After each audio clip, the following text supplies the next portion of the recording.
সামনে উপস্থিত আমাদের অত্র এলাকার সম্মানিত মুরব্বী, আমার সমবয়সী বন্ধুরা, ছোট ভাইয়েরা এবং যারা প্রাণপ্রিয় ছাত্রছাত্রী বা যারা ছাত্র প্রদান করে সম্মানিত সকল সদস্যবৃন্দ, সবাইকে আন্তরিক শুভেচ্ছা এবং ধন্যবাদ জানাচ্ছি। আসসালামু আলাইকুম। বক্তব্য দেওয়ার কিছু নেই।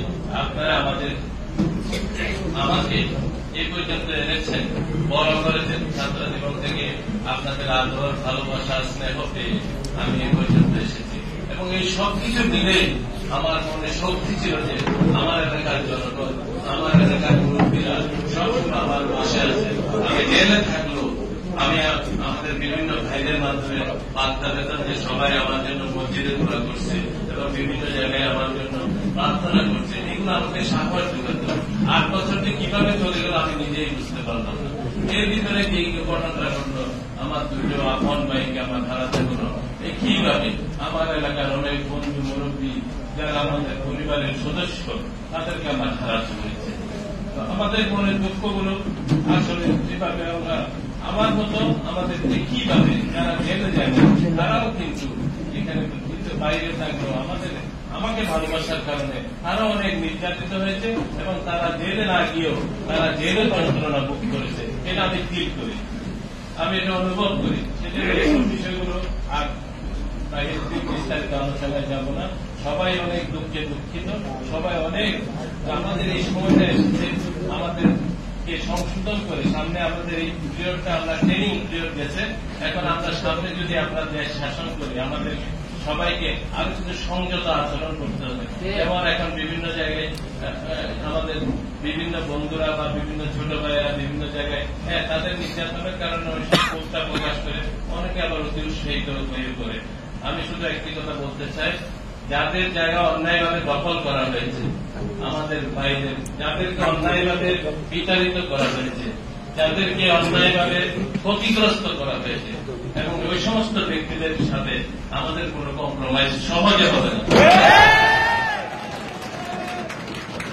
আমি আবার বলছি, সহজে হবে না কথাটার মানে আছে, সমাধান হবে অনেক সময়। যদি যে ক্ষতিগ্রস্ত ব্যক্তি হয়েছে তাকে যে ক্ষতিগ্রস্ত করেছে তার সাথে সে ব্যক্তিগতভাবে ক্ষমা চাইতে হবে।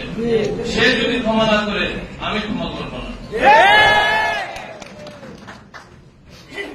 আমাদের যে ক্ষতিগ্রস্ত ব্যক্তিকে যে ক্ষতিগ্রস্ত যে আঘাত করেছে সে যদি তার কাছে ব্যক্তিগতভাবে গিয়ে মাপ চেয়ে না নেই, তাকে যদি তার কাছে যদি ক্ষমা প্রার্থনা না করে তাহলে আমাদের নেতৃবৃন্দও ক্ষমা করবে না। এই বিষয়গুলো বিশেষ বার্তা যেটুকু আসলে বক্তব্য দেওয়া, আমি বক্তব্য দিচ্ছিল, আমি প্রধান অতিথি হিসেবে আগে বলছি, এখানে আসার সময় বলছি যে আমি বক্তব্য দিব শুধু আসবো। কথা বললে আমার অনেকক্ষণ কথা বলতে হবে, অনেক শৃঙ্খলার বিষয় আছে, অনেকগুলো বিষয় আছে, এগুলো থানা নেতৃবৃন্দ তখন উপস্থিত থাকবে। এইসব কথা আমি এখন বলতে চাই না। শুধু আপনারা যে ওই দিনই 20শে আগস্ট যেভাবে আমাদের এই বৃষ্টির ভিতরে আপনারা আমাকে সম্মানিত করার জন্য, আপনাদের সন্তানকে আমাকে আপনারা সম্মানিত করার জন্য মুরব্বী থেকে যারা আমাদের বন্ধু সমবয়সী, যারা ছোট ভাই এবং যারা ভাতিজা তুল্য বা পুত্র তুল্য, তারা যেভাবে এই বৃষ্টির ভিতর বেসে থেকে বৃষ্টির ভিতর ভিজে আপনারা যেভাবে দাঁড়িয়েছিলেন, আমি আসলে আবেগ আপ্লুত এবং আমি সবকিছু মিলে আমার অন্তরের অন্তরস্থ থেকে আমার কৃতজ্ঞতা এবং ধন্যবাদ জানাচ্ছি। আমার একটি আমি আসলে ছাত্র জীবন থেকে কিছুটা পরিকল্পিত ভাবে আমি চলেছি। আমি যখন সংসার শুরু করেছি আমার ওয়াইফের সাথে আমি কথাবার্তা বলছি যে আমরা একটা সন্তান দিব, তাহলে আমাদের ঘরের দায়িত্ব থাকবে কম। একটা সন্তান নেওয়ার একটা ব্যাখ্যা হলো বাকিটা আল্লাহর ইচ্ছা একটা বিষয় আছে, কিন্তু একটা যুক্তি ছিল যে আমরা নিজেদের ভিতর যদি আমরা দায়িত্ব কম রাখি, রেসপন্সিবিলিটি কম রাখি, তাহলে আমরা বাহিরের দায়িত্বটা বেশি পালন করতে পারবো, মানুষের জন্য বেশি কাজ করতে পারবো।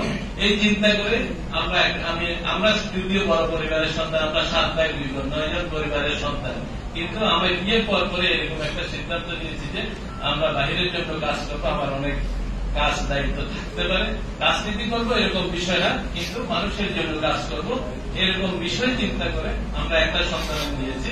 এবং আমার এই মেয়েটা কিভাবে যে ক্ষতিগ্রস্ত হয়েছে এই সময়টাতে, যে সময় মেয়েটা বড় হওয়ার সময় যার ভালোবাসার দরকার ছিল সেই সময়টাতে তবুও আমার স্ত্রী কঠোর নিরাপত্তার মাধ্যমে, কঠোর সংগ্রামের মাধ্যমে আপনাদের দোয়ায় আমার মেয়েকে গ্রাজুয়েশন শেষ করেছে এবং খুব ভালো সবকিছু মিলে মহান রাব্বুল আলামিন আমাকে অনেক কিছু দিয়েছে। আমার কোন প্রকার ক্ষোভ, কোন প্রকার বেদনা আপনাদের ভালোবাসার কারণে আমার সবকিছু চলে গেছে। আমার কোন প্রকার ক্ষোভ নেই মনের ভিতর। আমি খুব সবকিছু মিলে আমার এই 8 বছর যতই আমার কষ্ট হোক না কেন, কিন্তু আপনাদের ভালোবাসার কারণে আমার এই বিষয়গুলো সব অন্তর থেকে আমার অন্তরের এই শৃঙ্খলার বিষয়টা যে একটা বিষয় আছে আসলে আমাদের অনেক উৎসাহিত প্রথম দিকে ঘটনাগুলো ঘটেছে, যারা যেটুকু ঘটে গেছে। এখনো আমি সামনের দিনগুলোতে আবারও কথাগুলো পরিষ্কার করি যে মহান রাব্বুল আলামিন যদি আমাকে বাঁচায় রাখে, আমাদের কোন নেতা কর্মী বা এলাকার জনগণই বলি আমি কোনোভাবে যদি অন্যায়ভাবে ক্ষতিগ্রস্ত হয়েছে, আমার কাছে যদি প্রমাণ তথ্য থাকে, আমি আমার সাধ্য মতো চেষ্টা করবো যে তাকে তার এরকম দখলকৃত কোন বিষয় যদি অন্যায়ভাবে দখল করে থাকে তাকে ফেরত এনে দেওয়ার আমি পারবো না। যেটুকু পারবো না সেটা হলো যে কেউ যদি অন্যায়ভাবে আমাদের ছেলেরা যদি নিজেরা অন্যায়ভাবে কিছু দখল করতে চায়, আমি তাদের সহযোগিতা করতে পারবো। আমাদের নেতা কর্মীদের প্রতি এই বিষয়টার দিকে দৃষ্টি দেওয়ার জন্য বিশেষভাবে অনুরোধ করবো যে সামগ্রিকভাবে মহান রাব্বুল আলামিন সুযোগ আসবে আমি সবার জন্য অন্তত ভালো অবস্থানে নিয়ে যাওয়ার চেষ্টা করবো, যদি তোমাদের বিপদ থাকে। যার অবস্থার মতো আমরা ক্ষেত্র মতো তাদের জন্য সুযোগ সৃষ্টি করে দিতে পারবো এবং সবাই ভালোভাবে ভালো থাকে। এখনো দল বা আমরা ক্ষমতায় আসি নাই, অনেকে মনে করেন আমরা ক্ষমতায় চলে এসেছি, আওয়ামী লীগ চলে গেছে বা চলে গেছে সেটা একটা জিনিস, কিন্তু সামগ্রিকভাবে দেশ গঠনের জন্য সবার আরো বেশি কাজ করতে হবে, আমাদের পরীক্ষিত ভূমিকা রাখতে হবে এবং অন্যদের থেকে যে আমরা একটু আলাদা সেই বিষয়টা আমাদের কাজের মাধ্যমে দেখিয়ে দিতে হবে। আর বিশেষ কিছু বলবো না, দলীয় কথাও বেশি বলবো না, কারণ সামগ্রিকভাবে দলীয় কথাগুলো আরো করে বলবো, বৃহত্তর পরিষদে আরো যখন আলোচনা আসবে। আমি আমাদের সম্মানিত মুরব্বিবৃন্দ ওই 20 আগস্টে আমাকে সম্মানিত করার জন্য যেভাবে এসেছেন আন্তরিকতার সহিত, আজকেও আপনারা এসে অনেকক্ষণ কষ্ট স্বীকার করে বসে আছেন আমার কথা শোনার জন্য, আমাকে সম্মানিত করার জন্য। সেই জন্য আমি আমার অন্তরের অন্তঃস্থল থেকে আপনাদের প্রতি কৃতজ্ঞতা, শ্রদ্ধা এবং ভালোবাসা জানাচ্ছি এবং সালাম জানাচ্ছি। আপনারা সবাইকে ভালোভাবে সামনের দিনগুলোতে আরো অনেক দেখা হবে, অনেক কথা হবে। আন্তরিক শুভেচ্ছা জানিয়ে আমি এখানেই শেষ করছি। ধন্যবাদ।